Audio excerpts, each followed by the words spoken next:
Hello, and welcome to another episode of eDiscovery Chicks, the podcast about all things eDiscovery and legal tech, hosted by two gals who are having a total Monday of a Tuesday. Anyways, we're your hosts. That's Bree. And that's Angie. And today we're talking about the BTK killer and specifically how the metadata on a single floppy disk, do we even know what that means?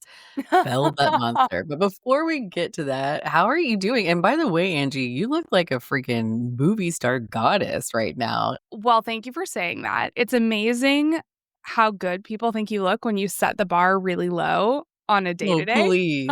You are so full of crap. But I Oh actually my put on God. like lipstick and eyeliner because I'm going to dinner after this. And Oh, so, nice. yeah. So where are we going to dinner tonight? I need to know all the deets. Yes. So when you come and visit me in Seattle, I will take you to this place. So we are going to a local restaurant called Lady J, and they specialize in smoked meat and craft cocktails. Typically, it's a pretty like relaxed environment. Scratch that. It's a very relaxed environment. We can comfortably take our toddler there. But tonight, the chef is dipping his toes in fancy food. And so there's like a Oh. 5-course Wagyu and whiskey Oh my gosh. Wagyu beef and whiskey pairing. And so that's what we're going to after Oh this. my gosh. Like even the dessert is it's whiskey or Wagyu fat washed cookie crumble something or Oh other. my Yeah, I God. mean, it's just going to be decadent and amazing. You're speaking all of my love I language. know. I ate the saddest little salad for lunch today, and I was just sitting there thinking, I'm conserving space. I'll have 3 leaves, please. Yeah, exactly. Oh my God. Well, how's your Oh Monday, man. Tuesday going? Oh, my day is absolutely ridiculous. Can I tell you that I'm pretty sure the universe thinks that I ate like a little baby kitten because not only am I carless because of our accident that happened when you were in town, Yes. I also had somebody steal money from my checking account. Apparently, somebody went on a shopping spree at Ticketmaster for like some Ticketmaster? for some comedy jam tour or something. I have been having to not only deal with the scandal with the car, but now we have a scandal with the bank. And I'm like, well, what the heck? And my husband and I are having this debate, which is hilarious. But my son's going to be 13 very soon. And I'm like, okay, dude, whatever car we buy is going to be his car. And he's like, absolutely not. And so we've had this whole conversation of like, well, what was like when you were 16? I'm like, when I was 16, I was driving a piece of crap that my dad like gave me a few $100 towards, and I had to like buy the rest of it. And it broke down all the time, like in bad places in town. Yeah, Like deeply unsafe. yeah, no, it was like the worst, absolutely the worst car you could ever put your teenage daughter in. My dad was like, yeah, sounds good. I don't have to pay much for it. Let her go. She'll learn. Like, I don't want to do that, but I also don't want to just gift him anything either. So we both No. like came to the conclusion that he's going to have to work for all the things and he's going to have to know that it's not really his car. It's a shared car situation and he can ask to use it. I love that. But, we still have 3 years to work this out. So lots of things Oh can my change. God. I feel like my first car was a 1995 Toyota Camry that my dad bought for like same deal, a couple $100. Mhm. And it was just the side of it, the person who'd owned it before me had gotten in some sort of massive accident. And so the rear panel by the trunk was just totally caved in. Oh, man. And the leather on the seats, I don't know how this happened, but it was all ripped up and stuff. And it was just, just a beater car. That's so nice. Mine was a 1981 Mercury Lynx, which nobody knows what the fuck that is, but it's like an old Ford Escort kind of station wagon hatchback thing looking thing. I know what it is. It has a manual stick shift that has 4 Yes. speeds. Yes. 4. Yes. You're limited by the car itself. Yes. And by the way, I cannot even imagine teaching a teenager how to drive a stick shift. As much my God, I shit as know. I give my dad, like, God bless his soul, because he had to teach me how to drive a stick shift. Oh, I destroyed the clutch on my mom's Yeah. car, I think. Like that thing never ran right after they taught me how to drive. But I feel like it's kind of like cursive. Like, you kind of should learn it because you never know if we ever have to go back to it. This is why I feel like I need to know how to ride a motorcycle or drive a motorcycle too, because what if it's my only means of escape? Oh my god. If I can only escape on a motorcycle, I am so screwed. Yeah, totally. Like, I'm Oh just my dead. god. I'll just like be a possum at that point and see if that gets me anywhere because I don't even know how to start it. Oh my god. I'm gonna have to, like, hitch a ride with somebody who doesn't mind having a big old grandma on the back. I'm like, "Bro, pump me," like, back in the '80s when I had, like, my Oh, bicycle. "Can you pump me, man?" can you put me man, please? Oh boy. Okay. Well, shall we get this moving along? We have an exciting episode, and We people are already buzzing about it. It's so exciting. I'm so excited. So, like Bree said, today we are talking about the BTK killer. We are going to start with a brief history of the case. We're going to touch on the BTK killer. His name is Dennis Rader. We're going to touch on some of his crimes, but what we're mainly going to focus on is how he was caught. Because after a 30-year cat and mouse game with law enforcement, the BTK killer made a critical error, which put some metadata in law enforcement's hands, which ultimately led to his capture. So, before we get into that, like I said, we're not going to go too deep into his crimes themselves. There are other podcasts and other resources that talk about that, and you should listen to them, especially those that the victims' families have endorsed. So, today we are really going to focus on the e-discovery component of this case. All right, but before we get into all of that, we do want to offer a quick trigger warning to our listeners. This episode will touch on aspects of violent crime. We'll touch on aspects of torture and murder. And so, if that is something that is a trigger for you, we encourage you to do whatever is best for your mental health, even if that is skipping this episode. There will be no hard feelings. None at all. And so, not only are we going to talk about the BTK killer, but we're also going to focus on how digital forensics and metadata analysis played a crucial role in bringing him down. So, this case actually is a landmark for digital forensics and e-discovery. Angie, I know, and you guys, I love true crime, Yeah. and I thought that I love crime like with all my heart, but then I met Angie and I'm like, Oh, no, God.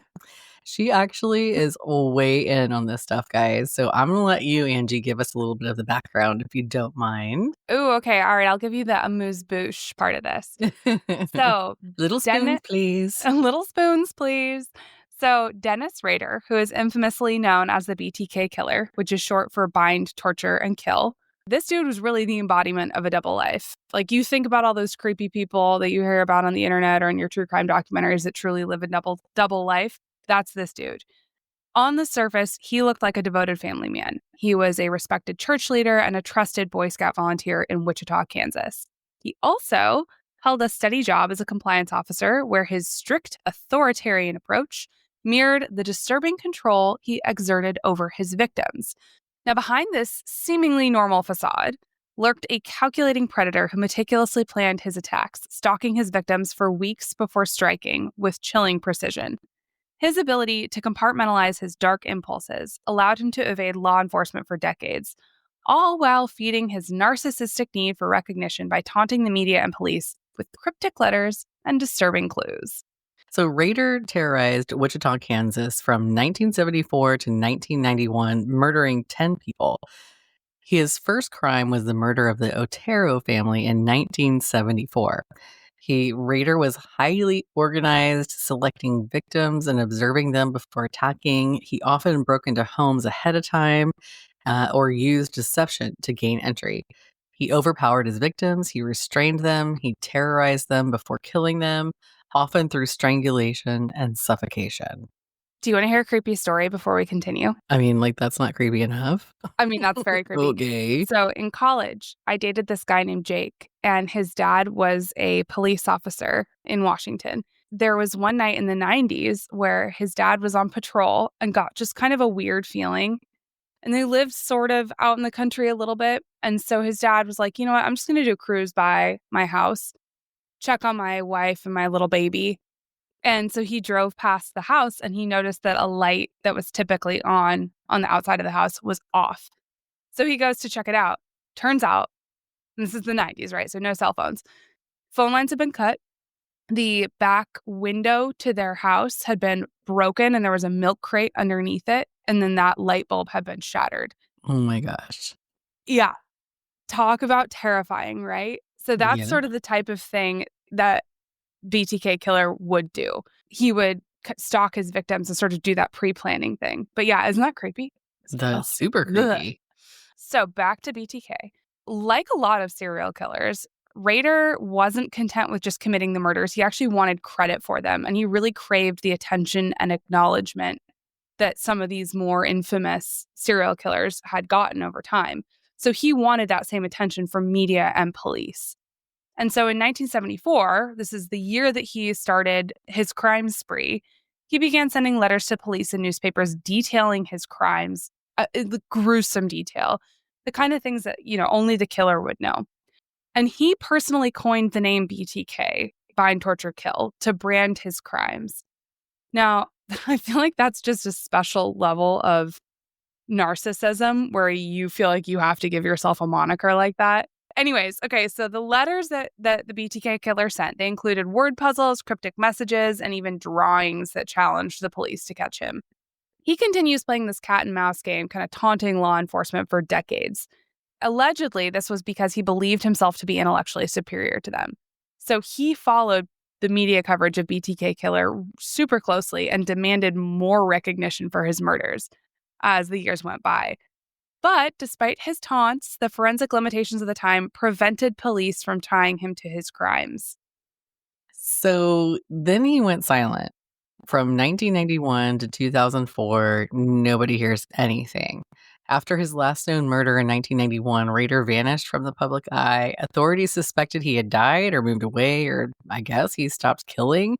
There's many speculations as to why he disappeared. He had a family, he had a job, like maybe he was busy with that. Maybe it changed some of his psychological whatever issues were throwing him off.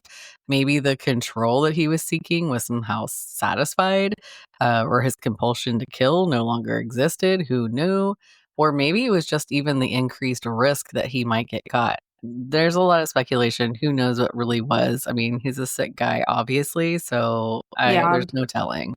no telling. All right, let's talk about that increased risk of getting caught because his overconfidence actually led him to make a fatal mistake. After he vanished from the public eye in 1991, nobody hears anything from him until 2005. But that year, he resumed communicating with the police and the media, and he sent more letters and puzzles and disturbing souvenirs from his crimes just to taunt investigators. But this still wasn't enough for him. Remember, this guy just craves attention. He's a bottomless pit for it. And so he wanted a more efficient way to communicate. And he asked detectives if a floppy disk could be traced back to him. Now, for people who are younger than 30, a floppy disk is, oh my God, I don't even know how to describe it. It's like a thumb drive, but like earlier than that. And it's like a little square. Well, if you're as old as me, you had a real floppy disk that actually was flexible. Like back in the day, when I was in elementary school, I remember we had one Apple computer and the discs that you would put in it were like actually very Floppy. flexible. Yeah, they were actually floppy. But that's not the same disc that he used, but it's kind of like I don't know. I mean, I'm trying to think like what I can compare it to. It's about the size of a deck of cards. Yeah. But very, very flat and skinny, and you would like stick it into your computer like you would like a DVD into a DVD player, if you know what that is. And then your computer would go. That's right. And there's a very limited amount of information that you could put on a floppy disk. But anyhow, Which is why you typically have dozens of them, preferably in many different colors. of course, and pretty little labels and all the things. But y'all can Google it and figure it out for yourselves. Yeah. So anyways, police assured Rader that the floppy disk would be safe to use. And that's how they baited him into Sure, making like, this error. okay, first of all, why would you this is like a Tom and Jerry episode, like, I know. why would you trust the mouse if you're the cat? Like, I seriously? don't Okay. know. I mean, and get this, in one of his letters to police, he actually directly asked them if the floppy disk could be traced back to its sender. And he goes, quote, "Be honest." Wow. I didn't even know that part. Yeah. Interesting. So the floppy disk ultimately betrays the BTK killer. So Rader took the bait. He mailed a purple floppy disk to KSAS TV in Wichita, Kansas. So the disk contained a file labeled testa.rtf, a brief message from BTK. What Rader didn't realize is that every digital file contains metadata. Despite his belief that deleting files would remove all traces of his identity, digital forensic tools were capable of recovering residual data left behind in the disk's memory sectors. That Okay, is so the dun dun dun dun dun. dun. Okay, so how did that forensic examination work? Like, walk me through that. I love talking about forensic I know you examination. do. I know you do. Well, first of all, I'm going to say number one, I am not a forensic expert. And I'm saying this because I know so many forensic professionals who I have amazing appreciation for all the things that they do.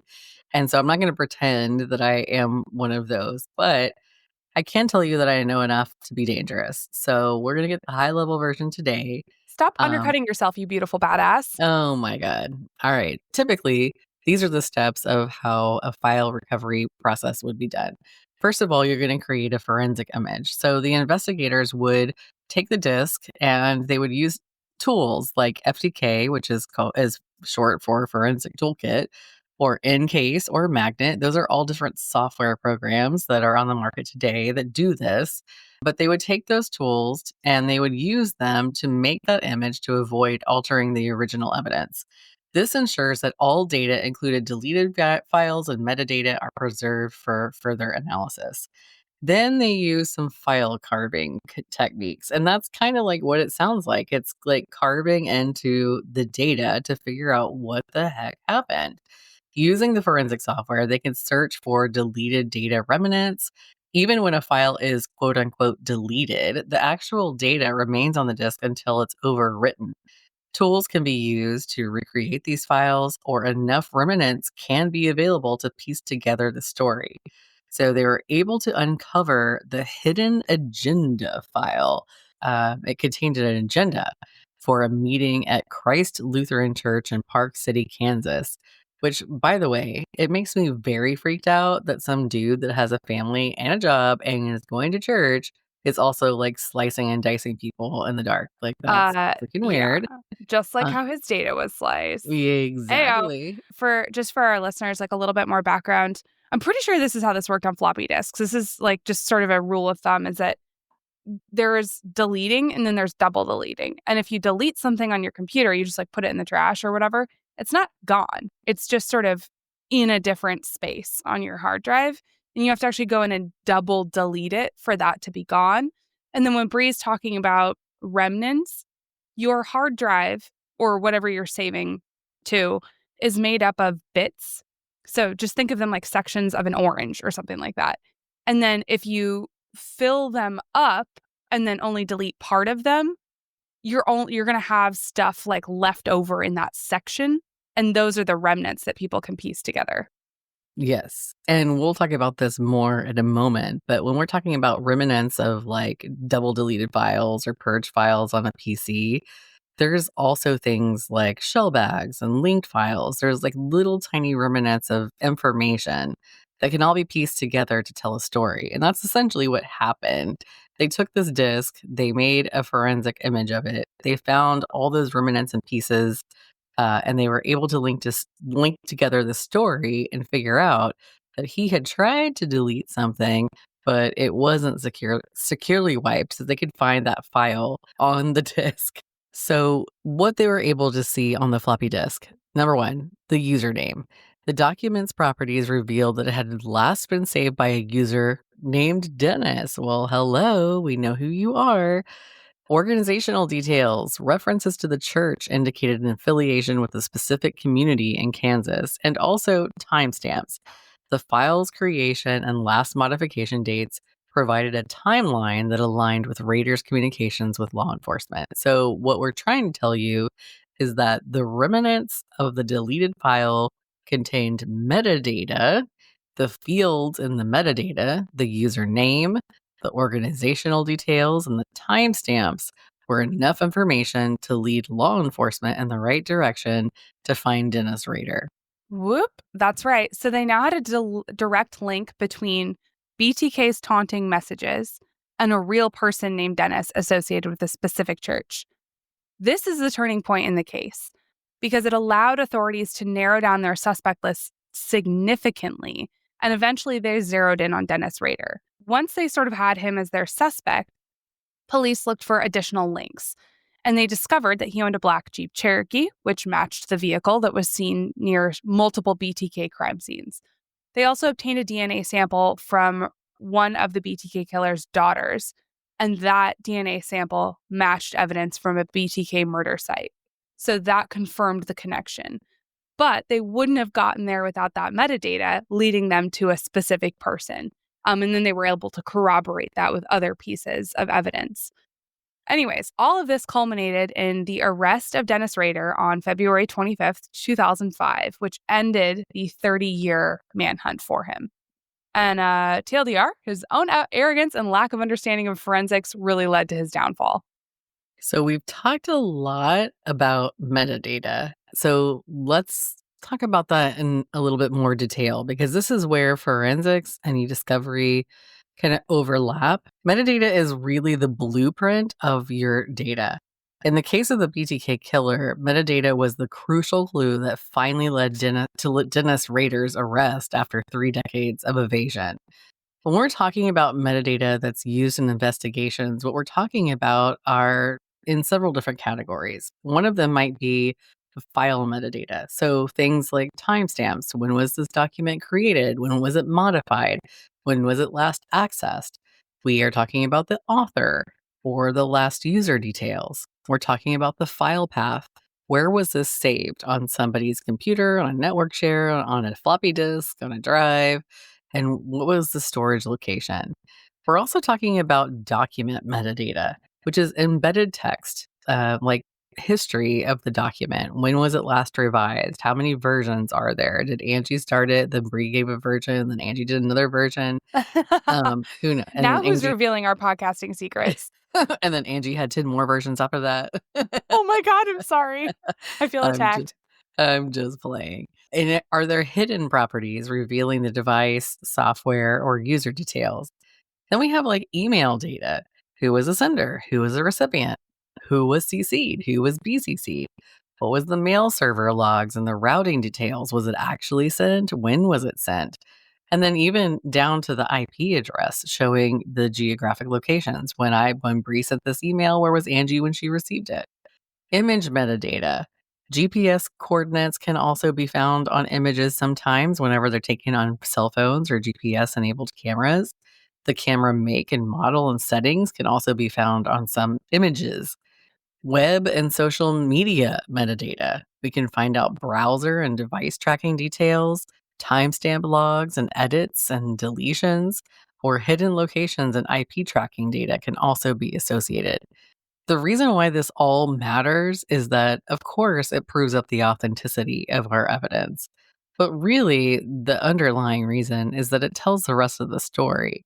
It's much more than what we can tell with just an eDiscovery collection. And let me just back up and explain what I mean by that. When we talk about collecting data from an eDiscovery standpoint, a lot of times that's from a cloud resource like Microsoft or Google or Box.com or something like that. And even if it's not a cloud resource, even if it's on-prem, those collections are kind of static. They're like, hey, I'm going to go collect Angie's email, and now I have a picture of what's in her email from the date that I made that collection within the parameters that I applied to that collection. Maybe I'm collecting the last 3 months of her email, for example. But what we don't know is what's the rest of the story. I'm seeing email or I'm seeing documents that Angie had control of, but I don't know what she actually did with that. I don't know if she loaded that email to a thumb drive. I don't know if she loaded that email to an iCloud. I don't know what the heck she did with that. But when we talk about looking at forensic images and metadata, those are the things that we can figure out. It's important to protect the metadata. That's what we talk about when we're talking about chain of custody, is protection of that metadata to make sure that we have it so that we can track the history of what's going on. Investigators use metadata to verify authenticity, track digital footprints, and expose deception in both criminal and corporate investigations. It's important that we have expertise when we're decoding metadata, what we are finding, and it's also important that that expertise is someone who can testify in court. Yeah, absolutely. Because, to you or me, it's just gobbledygook, right? It's computer speak. And so you need somebody who speaks that language. Before digital forensics, BTK had successfully evaded capture for decades using, these traditional deception tactics. And without that metadata, his floppy disk would have just been another anonymous clue. But this case really proves the power of digital footprints in solving major crimes and set a precedent for future cyber forensic investigations. So, yes, we're talking about metadata as it relates to the BTK killer, but it's important to note that metadata has a major role in all investigations and all litigation and all matters that we're talking about in an e-discovery world.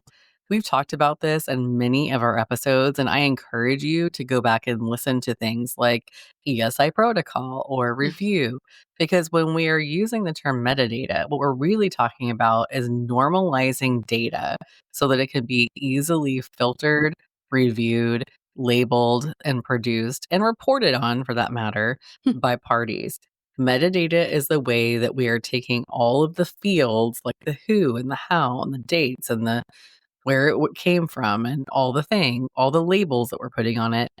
We are able to put that in a way that we can easily sort it and efficiently manipulate that data. So I would encourage you to go back to some of our previous episodes from last year where we talk about metadata in in great detail. But it's an important part of e-discovery, which also makes this case of the BTK killer such a landmark case. Yeah, absolutely. But all of this gathering, collecting evidence to actually find BTK, that's sort of we're halfway to our destination because the second half of this journey involves ensuring that that evidence is admissible. Because all of this is well and good, but if you can't actually use that evidence in court to prove that you found the right person, then that becomes a big problem for your case. So, like any evidence, forensic evidence is only valuable if if it's admissible, if it can hold up in court. And law enforcement here knew that mishandling the floppy disk could allow Dennis Rader's defense team to challenge its validity. And then it's sort of a house of cards from there. So, to prevent any legal loopholes or accusations of evidence tampering, detectives followed a strict digital forensics protocol to ensure that the disk's data was preserved, analyzed, and authenticated in a manner that would make it legally admissible. So, Bree, can you talk a little bit more about that? Because you are the queen of chain of custody. Okay. Don't threaten her with a good time. I kind of feel like a sucker right now, but I will talk about this. So, admissibility. One of the reasons why this evidence, of course, was able to be admitted, and what we all need to keep in mind when we're thinking about e-discovery or forensic matters that we're working on, is chain of custody. Okay. I've gone on so many soapboxes about this, and so I'm not going to do that tonight. I Never promise. enough. I mean, you could always give me a couple martinis and I'll go on about it for a few hours, but no.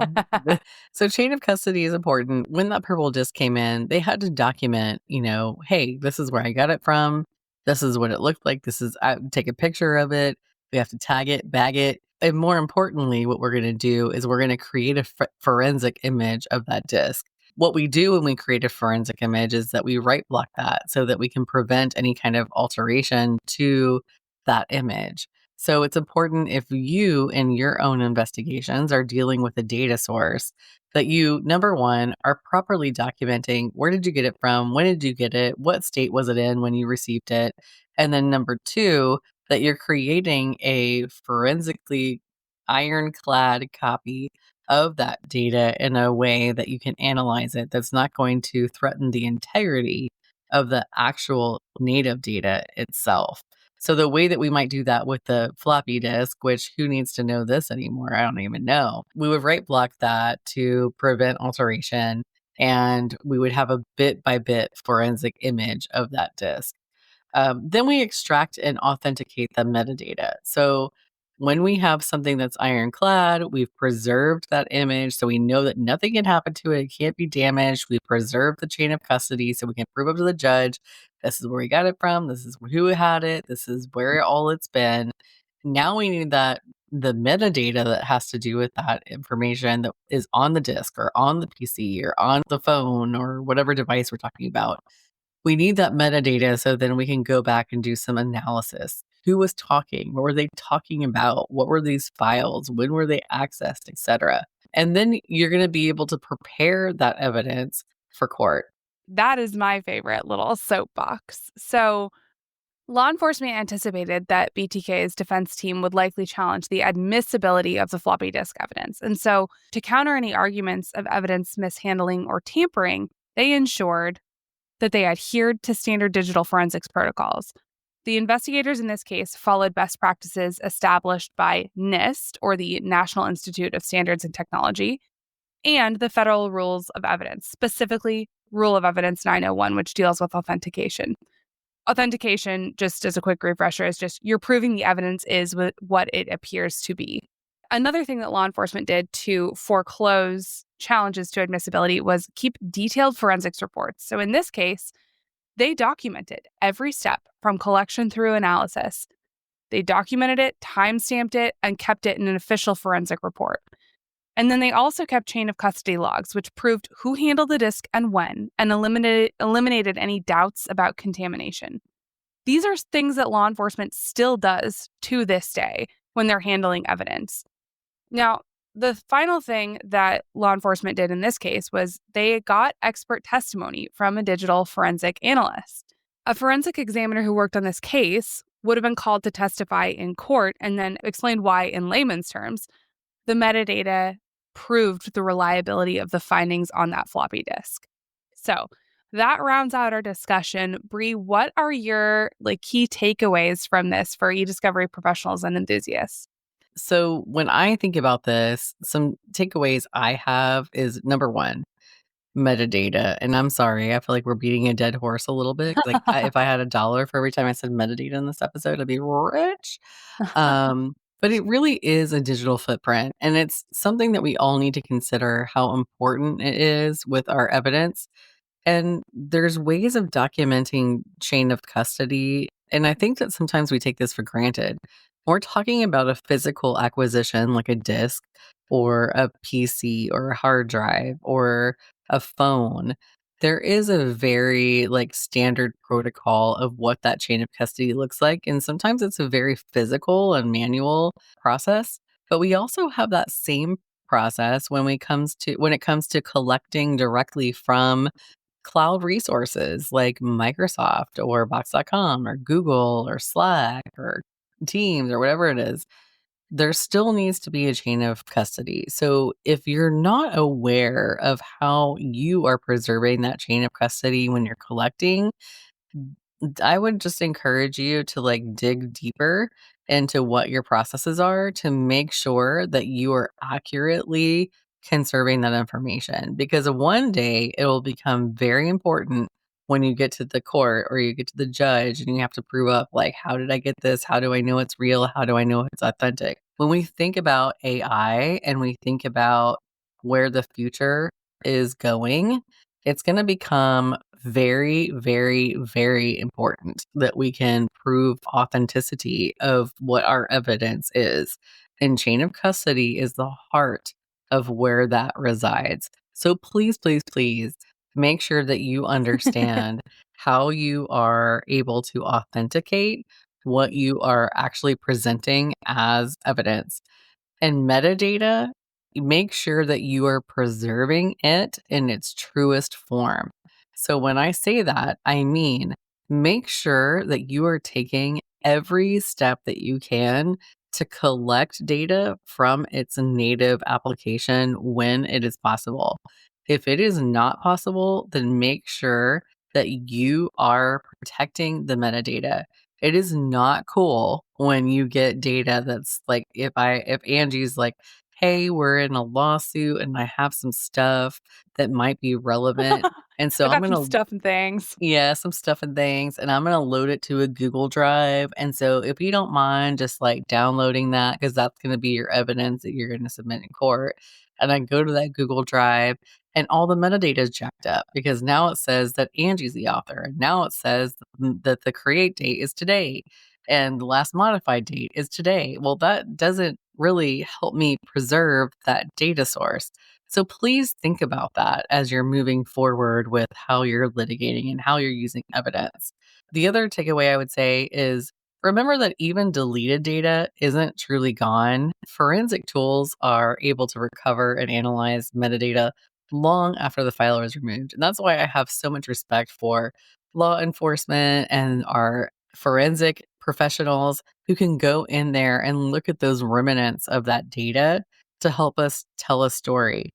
It's important that we have a game plan ahead of time. If I am in a corporate setting and I'm thinking ahead of time, like, hey, I might have devices, I might have things that I'm going to need a forensic expert to help me with.